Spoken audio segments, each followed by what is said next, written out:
ఇచ్చారు బాగానే ఉంది. కానీ ఒక ఎంఐఎం అని మీరు పక్కన పెట్టుకున్నారు కాబట్టి మీకు ఆ అప్రతిష్ట మూట కట్టుకున్నారు మీరు. సో ఏంటి మీ ఇప్పుడు ఎలా ఉండబోతున్న పరిస్థితి ఇప్పుడు? మొట్టమొదట యోయో వీక్షకులకు మీకు ఇక్కడ ఉన్నటువంటి సహచర మిత్రులందరూ కూడా నమస్తే. ప్రతిష్ట లేదు ఏ తిష్ట లేదు కానీ అన్ని ఉట్టి మాటలు ఇవన్నీ పెద్ద పెద్దగా వీళ్ళు ఏదో విశ్లేషిస్తారు కానీ వాస్తవాన్ని మాట్లాడుకోవాలి చర్చల. అంటే ఈరోజు భారత రాజకీయ వ్యవస్థ మొత్తంలో పాలకులు ప్రజలను భ్రష్టు పట్టిస్తున్నారు, పాలకులు భ్రష్టు పట్టిపోయినరు. వాస్తవికతకు భిన్నంగా అంటే చివరికి బడ్జెట్ అంకెలను కూడా తారుమారు చేసి కాగ్రీ బోట్లను కూడా తారుమారు చేసి అంత దుర్మార్గమైనటువంటి వ్యవస్థ అన్ని రాజకీయ పార్టీలలో తయారైంది. ఇది దేంట్లో మినహాయింపు లేదు. ఇంకా వాడొచ్చి చేసిండు, వీడొచ్చి చేసిండు, వాడు పాడు చేసిండు, వీడు పాడు చేసినట్టు. మరి వాడొచ్చి వీళ్ళని తరఫున పాడు చేస్తే మరి మనం ఎందుకు పెట్టుకున్నాం వాడిని? ఆడెవరినో తీసుకొచ్చి మీరు పెట్టుకుండ్రు, మీరు పాడు చేసిండ్రు, మరి నేనెందుకు పెట్టుకున్నా?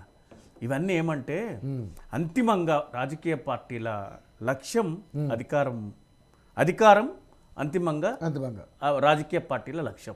దీంట్లో భారతీయ జనతా పార్టీ ఎవ్వరికి ఏం సిద్ధాంతం లేదు, రాద్ధాంతం లేదు. సిద్ధాంతాలు మర్చిపోయినరు అన్ని. భారతీయ జనతా పార్టీ ఏది భారతీయ జనతా పార్టీ లేదు, ఏ పార్టీ లేదు, అన్ని పార్టీలు మర్చిపోయినారు. అన్ని పార్టీల ఎజెండా ఒకటే. మీ పార్టీ కూడా ఏ పార్టీ అనండి, మా పార్టీ ఏంది? మాకు వద్దా అధికారం? మా పార్టీకి అధికారం వద్దా? మేము అన్న సపరేటా? ఎవరైనా సరే ఈరోజు నిజంగా మీరు అన్నట్టు ఎవరు మర్చిపోయినా కూడా భారతీయ జనతా పార్టీకి ఒక సైద్ధాంతికపరమైనటువంటి రాజకీయ పార్టీగా, విలువలున్న రాజకీయ పార్టీగా, ఒకరిద్దరు తక్కువన్నా కూడా వాజ్పేయి గారు మాకు అవసరం లేదు, మేము ప్రజా తీర్పులు మళ్ళీ ప్రజల్లోకి వెళ్తామని వెళ్ళినటువంటి రోజులు పోయినాయి.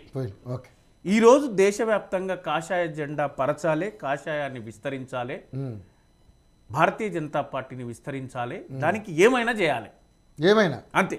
షార్ట్ కట్ ఓవర్ నైట్లో ఒక్కడు గెలిచినా సరే అవసరమైతే మిగతా వాళ్ళందరూ మన పార్టీలోకి వచ్చి ముఖ్యమంత్రిని చేయాలి. అట్లా ఆ పార్టీ మొదలుపెట్టింది, ఆ దిశగా అందరూ ప్రయాణం చేస్తున్నారు. మళ్ళీ అంటారు మరి మీ బీఆర్ఎస్ కూడా గెలిచిన తర్వాత ఒకటోసారి తీసుకురు, రెండోసారి తీసుకున్నారు. నేను అంటున్నా అన్ని పార్టీలు అంతే అయ్యా. అంటే నిజం మాట్లాడడానికి భయపడతారు, జంకుతారు కూడా. వాస్తవాన్ని ఒప్పుకోవాలి ప్రజల ముందు అంటే కష్టం కూడా చాలా. అయితే ఇది నిజం జరుగుతుంది. మరి ప్రజలు ఏమైనా తక్కువ తిన్నారా అంటే తినలే. వాళ్ళు కూడా అంతే. ఎన్నికలు వచ్చినాయి అంటే ఎదురు చూస్తారు నాకు డబ్బులు ఇస్తారని. అరే బాధాకరమైన పండుగ కాదండి. నాకు బాధాకరమైన అంశం ఏంటంటే గ్రాడ్యుయేట్ ఎమ్మెల్సీ అయితే గ్రాడ్యుయేట్స్ నాకు ఫోన్ చేసిండ్రు, అన్న మా దగ్గర 20 ఓట్లు ఉన్నాయి, ఎన్ని పైసలు ఇస్తారన్నా? ఏదో సిగ్గుమాలిన చర్య అండి ఈ దేశంలో. అరే నువ్వు చదువుకున్న బుద్ధి ఉందారా నాయన? నేను అన్న ఇదే మాట, నాకైతే పైసలు పంచే అప్పచెప్పే కార్యక్రమం నా చేతులు ఉండదురా, మరి డబ్బులు నేను మాట్లాడలేను, నీ ఇష్టమైన పార్టీకి ఓటేసుకో అన్న. మరి అంతకంటే ఏమంటారు? డబ్బులు గ్రాడ్యుయేట్స్ అంతెందుకండి, I'm very sorry to express, teachers అండి, టీచర్స్ ఎమ్మెల్సీ వస్తే teachers are expecting the money. అంటే వ్యవస్థ ఈ స్థాయికి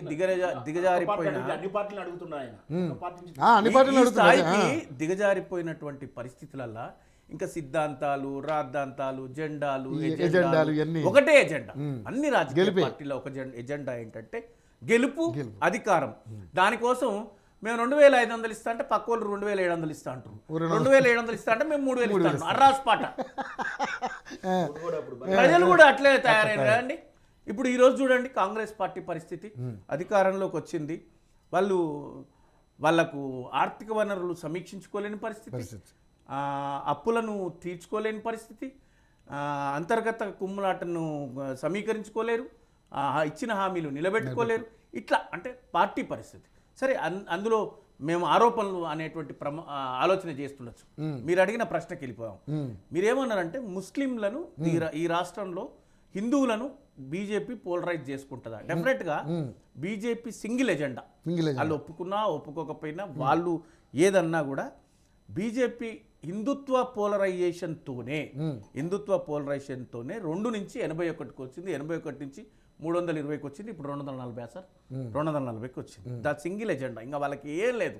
అయితే ఈ స్టేజ్కి వచ్చినాక ఇప్పుడు మాట్లాడుతుండే ఏమనంటే వాళ్ళ పార్టీలో కూడా ముస్లిమ్స్ ఉన్నారు, వాళ్ళే ముస్లింలకు వ్యతిరేకులేం కాదు, వాస్తవానికి వాళ్ళు మాట్లాడినంత వ్యతిరేకులేం కాదు. అట్లాంటి గుజరాత్లో, ఉత్తరప్రదేశ్లో వాళ్ళకి ఓట్లు వేసిన ముస్లిమ్స్. కానీ వాళ్ళ మెయిన్ టార్గెట్ ఏంటంటే మిగతా అన్ని రాజకీయ పార్టీలు 60 ఏళ్ళు ఈ దేశాన్ని పరిపాలించిన కాంగ్రెస్ కానీ, ఆ తర్వాత కాంగ్రెస్ నుంచి వచ్చినటువంటి పిల్ల పార్టీలు కానీ, ఈరోజు మేము మాలాంటి పార్టీ ఉద్యమ నేపథ్యంతో వచ్చినటువంటి పార్టీ కానీ మేము అంటే ఒక మతం పేరు మీద రాజకీయం చేయట్లే. మాదంతా కూడా సెక్యులర్. అన్ని సర్వమత సౌభ్రాతృత్వం కోసం మేము పాటుపడతాం, అన్ని మతాలు మాకు సమానమే అనేటువంటిది మేము మాట్లాడుతాం. సహజంగా ఎక్కడైనా కూడా మైనారిటీ ప్రజల్లో ఎక్కట్టా ఉంటుంది. అంటే మైనారిటీలు మైగ్రేషన్ అయినోడు మైనారిటీ ఉన్నోడు ఐక్యత ఎక్కువ ఉంటుంది. మెజారిటీ ప్రజలు కదండి హిందువులు, వాళ్ళ సఖ్యత లేదు అని మాట్లాడుతుంటారు చాలా మంది. సఖ్యత ఎందుకు ఉంటుందండి? ఎక్కువ మంది వాళ్ళేనా, తక్కువ ఉన్న వాళ్ళకి భయము అభద్రతా భావంలో ఉండి వాళ్ళ ఐక్యత కూడా ఉంటారు. సో ఇక్కడ కూడా తెలంగాణలో కూడా నిజంగా హిందుత్వ పోలరైజేషన్ అవుతుంది అంటే అవుతుంది. ఇప్పట్లో ఇమ్మీడియట్గా కాకపోవచ్చు, ఎందుకంటే కమింగ్ ఎలక్షన్స్లో మళ్ళీ కూడా fight between Congress and BRS పార్టీని. ఎందుకంటే ఇంకా బీజేపీ అంత స్థానిక శాసనసభ ఎన్నికలలో ప్రభుత్వాన్ని ఏర్పాటు చేసే పరిస్థితి ఈ రోజు లేదు. అది ఏంటంటే అంటే మీరు ఇందాక అన్నారు 6 నెలల ముందు చెప్దాం హిందువుల పోలరైజేషన్ డెఫినెట్లీ ఆ పార్టీ అదే తీసుకుంటారు. కానీ తెలంగాణలో ఈసారి ప్రజలు మారాలి, ఆ దిశగా ప్రజలు మారాలి. అది రావడానికి చాలా టైం పడుతుంది. ప్రజలు అట్లాంటి ఆలోచనలతో నేను లేరు ఇంకా. ఎందుకంటే మొన్న జరిగిన ఎంపీ ఎలక్షన్ లో దృష్టిలో పెట్టుకుంటే అది దాన్ని క్యాల్కులేట్ కాదే కాదండి, అది ప్రామాణికమే కాదు. ఇప్పుడు మహారాష్ట్రలో కాంగ్రెస్ బ్రహ్మాండంగా గెలిచింది అక్కడ ఎంపీ ఎలక్షన్లలో. మళ్ళీ మీకు శాసనసభ ఎన్నికలు దారుణంగా ఓడిపోయింది. అది అసలు ప్రామాణికమే కాదు. తెలంగాణలో మాత్రం వాళ్ళు ఏం చూసిందంటే మనం అధికారం కోల్పోయినాం, బీఆర్ఎస్ పార్టీ అధికారంలో లేదు కాబట్టి ప్రజలు ఏం ఆలోచించిందంటే బీఆర్ఎస్కి ఇస్తాం, ఏం లాభం, అధికారం రాష్ట్రంలో లేదు, కేంద్రంలో సర్కారులోకి కూడా రాదు. ఇంకొకటి మా పార్టీ స్టాండ్ ఏంటంటే we are not in NDA and India. మేము ఎన్డీఏలో లేము, ఇండియా కూటమిలో లేము. ఎందుకు మేము ఇండియా కూటమిలో ఉంటే ఇక్కడ కాంగ్రెస్ తోని పొత్తు పెట్టుకోవాలి, మాకేం అవసరం అండి కాంగ్రెస్ తోని. మేము కాంగ్రెస్ కంటే పై చేయని ఊళ్ళో ఉన్న వ్యక్తులం, మేము కాంగ్రెస్ తోని పోయి పొత్తు ఎందుకు పెట్టుకుంటాం? ఎన్డీఏ అంటే బీజేపీకి సీట్లు ఇవ్వాలి, మాకు వాళ్ళకి సీట్లు ఇవ్వాల్సిన అవసరం మాకేముంది, అగత్యమేముంది? బ్రహ్మాండంగా దశాబ్ద కాలం పరిపాలన చేసి ప్రజల మెప్పు పొంది 60 లక్షల మంది సభ్యత్వంతో ఉన్న మేము వీళ్ళిద్దరితో మేము ఎందుకు పొత్తు పెట్టుకుంటాం? మాకేం అవసరం? ఒక మూడో రాజకీయ ప్రత్యామ్నాయం కోసం ఈ దేశంలో ప్రయత్నం చేసినా రానున్న పరిస్థితుల్లో మీరు ఎవరితో ఒకరితో పొత్తు పెట్టుకోకపోతే పరిస్థితి లేదు అనేది ఉంది. అది ఇప్పుడే తెలియదు. ఈ రోజు మీలాంటి వాళ్ళు లేదా కాంగ్రెస్ వాళ్ళు లేదా బీజేపీ వాళ్ళు మేము రాజకీయ అనలిస్టులు అని చెప్పుకునే వాళ్ళు స్వయం ప్రకటిత మేధావులో మాట్లాడుకునే మాటలు కానీ ఏం కాదు. అది 6 నెలల ముందు తెలుస్తుంది. ఎన్నికలకు 6 నెలల ముందు ఎవరెవరితో పొత్తులు పెట్టుకుంటారు, ఎవరెవరితో కలిసిపోతారు అనేది అప్పుడే తెలుస్తుంది. అప్పటిదాకా ఇప్పుడే చెప్పలేము. ఎందుకో చెప్తాం మీరు చూడండి, గడిచిన 2023 డిసెంబర్లో జరిగిన ఎన్నికలలో 20 మందిని మార్చినండి ఆయన ముఖ్యమంత్రి గారు. పిసిసి అధ్యక్షునిగా 20 మందిని టక 2-3 రోజుల్లో మార్చారు. ఆ 21 మంది గెలిచిండ్రు. కాబట్టి మనకేం ఇప్పటికిప్పుడే అసలు కాంగ్రెస్ పార్టీ అధికారంలోకి వస్తుందని కాంగ్రెస్ వాళ్ళు ఏమైనా అనుకుంటారు కానీ ఇంకెవరు అనుకోలే. వాళ్ళు కూడా అనుకున్నారు. విశ్వాసం లేకపోతే యుద్ధం చేయలేము, గెలుస్తా అనేటువంటి నమ్మకం లేకపోతే కత్తి తిప్పడు మనిషి. అంటే వాళ్ళు అనుకున్నారేమో కొద్దిగా గొప్ప, అరే రేవంత్ రెడ్డి గట్టిగా అరుస్తుండు, మళ్ళీ మా లీడర్గా మనం గెలిచే కర్ణాటక గెలవగానే వాళ్ళకి కొంత నమ్మకం వచ్చింది. అరే గట్టి పట్టు పడితే మనమైనా గెలవచ్చేమో అనుకున్నారు. అట్లా ఇప్పుడే రాబోయే ఎన్నికలలో బీఆర్ఎస్ పార్టీ లేదా కాంగ్రెస్ పార్టీ మళ్ళీ గెలుస్తుంది, బీఆర్ఎస్ పార్టీకి పొత్తు అవుతుంది, బీజేపీతో ఎందుకు పొత్తు అవుతాం? అసలు బీజేపీతో మాకేం అవసరం? ఏదో అంతర్గత లేదు. బీఆర్ఎస్ వాళ్ళు బీఆర్ఎస్ వాళ్ళు కాంగ్రెస్ తో పొత్తు అంటారు, కాంగ్రెస్ వాళ్ళు బీఆర్ఎస్ తో పొత్తు అంటారు, లేదా బీజేపీ వాళ్ళు బీఆర్ఎస్ లౌకికవాదం పేరిట వీళ్ళతో కలుస్తుంది అంటారు. వాళ్ళు అంటారు వాళ్ళకున్న ఇబ్బందులతోని నేషనల్ గవర్నమెంట్ ఉంది కాబట్టి వాళ్ళు పొత్తు అవుతారు. ఎవరితో పొత్తు గారు మాకు అవసరమే లేదు. ఏముంది, ఏది ఉన్నా కూడా లీగల్గా ఫేస్ చేస్తాం. కాబట్టి మీరు ఇక్కడ పాయింట్ ఏంటంటే ముస్లింల ప్రభావం తెలంగాణ 12% ఓవరాల్. అర్బనైజ్డ్లో మీకు 35% ఉంది. డెఫినెట్గా దే పోలరైజ్. హిందువులు పోలరైజ్ చేయలేరు, కానీ ముస్లింలు పోలరైజ్ చేస్తారు. ముస్లింలు ఎవరు అవునన్నా కాదన్నా లౌకికవాదం పేరిట 10 సంవత్సరాలలో మాకు హైదరాబాద్లో ఎంఐఎంకు కొంత ఓట్ షేర్ కాంగ్రెస్ కూడా వేసిండ్రు. మొన్న ముస్లింలో కొంత మెజారిటీ ఓట్లు కాంగ్రెస్ కూడా వేసిండ్రు. కాబట్టి ఇక్కడ ముస్లిం అర్బనైజ్డ్ అంటే ఆల్ ద ఉమ్మడి రాష్ట్రంలో ఉన్నటువంటి తెలంగాణ 10 జిల్లాలలో 30% పైగా టౌన్లలో ఉన్నారు. సుమారుగా ఒక్కొక్క నియోజకవర్గంలో అంటే టౌన్లో ఉన్న నియోజకవర్గాలలో 10,000 పైచులకు ఓట్లుండి వాళ్ళు గెలుపును నిర్ణయించేటువంటి నిర్ణయాత్మక శక్తిగా వాళ్ళు వ్యవహరిస్తున్నారు. కాంగ్రెస్కు వన్ సైడ్ కాంగ్రెస్కి ఇస్తే కాంగ్రెస్ మొన్న ఫతేనా ఏమంటారు ఇమాములు జారీ చేస్తారు ఫత్వా ఫత్వా జారీ చేసిందంట ఏమని కాంగ్రెస్ కొట్టేయాలా అని ఎవరు నోట విన్నా ఎవరికి వేస్తున్నావు అంటే నువ్వు ఎవరు అడిగితే అదే అంటుండ్రు పోయి కాంగ్రెస్కి ఇచ్చిందంట అంటే అట్లా వాళ్ళలో మైనారిటీ ప్రజలు ఆ విధంగా ఉంటారు. రాబోయే ఎన్నికలలో ఫ్యూచర్ లేదు బీజేపీకి అంటే మూర్ఖత్వం, అది మరీ టూ మచ్. ఎందుకంటే ఎందుకు నేను చెప్తా వినండి. ఈరోజు యాక్టివ్గా బీఆర్ఎస్ కాంగ్రెస్ యాక్టివ్గా ఉన్నాయి. ఇన్యాక్టివ్గా బీజేపీ ఉన్నంత మాత్రాన బీజేపీ పోలరైజ్ చేయదు, బీజేపీ లైమ్ లైట్లో లేదు, బీజేపీకి రాదని అయితే మేము అనుకోవటం లేదు. BJP is there. BJP BJP డెఫినెట్గా ఈ మోడీ గారి ఇంపాక్ట్ కావచ్చు, జాతీయ రాజకీయాల ప్రభావం కావచ్చు, ఉత్తర భారతంలోని ప్రభావం కావచ్చు, లేకపోతే పక్కనున్న కర్ణాటక కావచ్చు, లేకపోతే మీరు అన్నమలైని చూడండి తమిళనాడులో అదే దెబ్బలు కొట్టుకుంటుండు. ఎంత ఇంపాక్ట్ ఉంటుందండి యూత్లో. ఆయన ఒక ఐపీఎస్ ఆఫీసర్, అంత ఈజీగా తీసేయద్దు. తీసేసిన అంటే మన ఓట్లు తగ్గుతాయి. ఓకే, ఇక్కడ ఆ ప్రమాదం కూడా ఉంది. అంతే కదా, శత్రువుని తక్కువ అంచనా వేస్తే నువ్వు బలహీన పడిపోతావు. నేనైతే బీజేపీని తక్కువ అంచనా వేస్తలేను. బీజేపీని పక్కడబందీగా చూసుకుంటేనే మన గెలుపులు ఎప్పుడు లోపల్లో ఉండదు. కాబట్టి బీజేపీ ఇమ్మీడియట్ గా కాకపోయినా నెక్స్ట్ ఎలక్షన్స్ కల్లా వాళ్ళల్లో ఒక ప్రభావితం చేయగలిగే వ్యక్తి, ఏదో ఒకటి మాట్లాడే వ్యక్తి బండి సంజయ్ గారు. ఏం మాట్లాడేది ఎవరికి అర్థం కాదు, కానీ మాట్లాడేది ఆయన.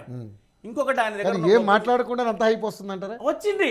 ఏం మాట్లాడు, ఆదివారం ఏ దేవుడు, సోమవారం ఏ దేవుడు, ఏముందండి అలా అంటే చర్చకు దారి తీసే అంశాలు మాట్లాడి యువతను ప్రేరేపించగలిగే శక్తి ఉండి ఆయనలో. ఇంకొక విషయం చెప్తాను, ఒక మాట చెప్తా వినండి. ఈ రాష్ట్రంలో ఏ రాజకీయ పార్టీ కూడా కార్యకర్తకు ఇబ్బంది అయితే రాష్ట్ర అధ్యక్షుడు వెళ్ళి కలిసినటువంటి మొట్టమొదటి నాయకుడు ఎవరైనా ఉన్నట్టే బండి సంజయ్. అందుకోసమే బీజేపీ బాగా ఆయన ఉన్న టైంలో పోలరైజ్ అయింది. కాబట్టి ఆయన తీసేయడానికి కూడా బలమైన కారణాలు ఉన్నాయి. ఏం లేదు, బీజేపీ కూడా మమ్మల్ని కుదించడానికి వాళ్ళే తొక్కేసుకున్నారు. ఇంకోటి కరెక్ట్ టైంలో బీజేపీలో ఉన్న వాళ్ళందరూ కాంగ్రెస్ లోకి వచ్చారు. అదే వచ్చింది పెద్దది. చాలా మంది రెడ్లం వచ్చేసారు కదా. ఆయన అన్నారు కదా, మనం రెడ్లం రాజకీయం చేయడానికి ఉన్నాం, రెడ్లమే పరిపాలించాలి అన్నారు కదా ముఖ్యమంత్రి గారు.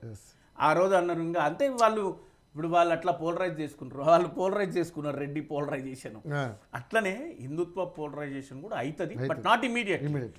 ఇప్పుడు అట్లనే అనుకుంటే కాదు. ఇప్పుడు మీ ఒపీనియన్ ప్రకారం ఇప్పుడు రానున్న 2029 లేకపోతే 2027 ఒకవేళ జమిలీ వస్తే అప్పటికల్లా చేసుకోగలుగుతారా? మీ ఒపీనియన్. టఫ్ కాంపిటీషన్ ఇస్తుంది బీజేపీని తక్కువ అంచనా ఈ రాష్ట్రంలో వేయకూడదు.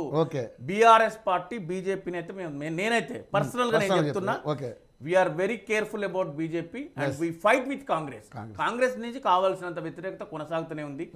ఈ వ్యతిరేకత నువ్వు తగ్గించుకుంటారు అనుకోండి, ఆ వ్యతిరేకత మీకు లాభిస్తుంది అనుకుంటారు బీజేపీ? డెఫినెట్ గా ఇప్పుడున్న పరిస్థితుల్లో మాకే 100% మాకే.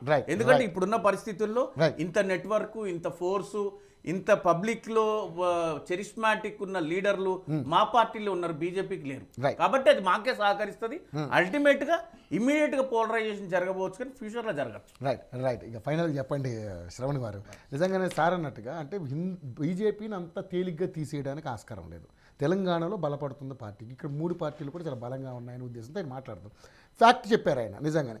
మరి అటువంటి పరిస్థితులు నిజంగానే హిందువులు పోలరైజేషన్, ఇప్పుడు ఆ ఓట్ పోలరైజేషన్ అనేది కంపల్సరీ వాళ్ళు సక్సెస్ఫుల్గా తీసుకెళ్ళగలరా లేదా అనేది, ఎందుకంటే టైం పడుతుంది అంటున్నారు. బట్ జమిలీ ఎలక్షన్స్ వస్తే 2027 కల్లా ఒకవేళ, ఎందుకంటే అక్కడ మోడీ గారు కాబట్టి నిర్ణయం ఆయనే తీసుకుంటున్న రాజు కంపల్సరీ జరుగుతాయని చాలామంది మేజర్గా మాట్లాడుతూ ఉన్నారు. గ్యారంటీ జమిలీస్ వచ్చే అవకాశం ఉందని. సో ఎలా ఉండబోతున్న పరిస్థితి మీ అనాలిసిస్లోకి చెప్పండి ఫైనల్గా. బీజేపీ హిందువులు పోలరైజ్ క్యాచ్ చేసుకుంటున్నది ప్రశ్న. అధికారంలోకి వెళ్ళిపోతుంది అనేది ప్రశ్న. అధికారం రావడానికి అంటే అదొక్కటే సరిపోదు, హిందుత్వ నినాదం ఒక్కటే సరిపోదు.